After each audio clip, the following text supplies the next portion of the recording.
जम्मू आ गए, दिल्ली आ गए, अलग अलग जगह पे आ गए और अभी सरकार उनको कह रही है कि फिर से हम मेरी बात समझ गए? क्या सबके साथ मर्डर हो जाता है? क्या सारी बहुएं जला के मार दी जाती?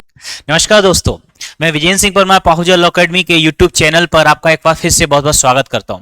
आज हम डिस्कस करने जा रहे हैं एक ऐसी रिक्रूटमेंट प्रोसेस की जो कि होती है सिर्फ इंटरव्यू के आधार पर।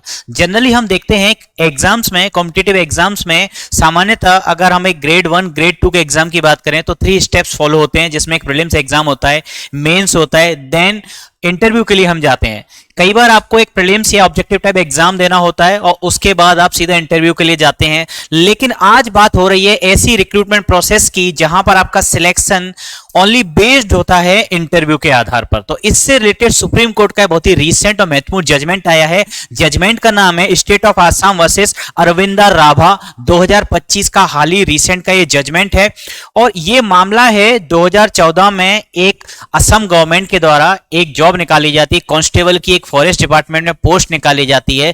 104 वैकेंसी होती हैं और वो सारी वैकेंसी जो फिल की जाती हैं उनका सिलेक्शन का जो बेसिस होता है वो only on based on interview के आधार पर वो 104 भर्तियां की जाती हैं। उस समय सरकार वहां होती है इंडियन नेशनल कांग्रेस की। 2016 में बीजेपी गवर्नमेंट आती है वहां पर और बीजेपी गवर्नमेंट आकर के उस पूरे सिस्टम को, जो पूरा सिलेक्शन प्रोसीजर था, उसको नल कर देती है, उसको वॉइड कर देती है, उसको कैंसिल कर देती है।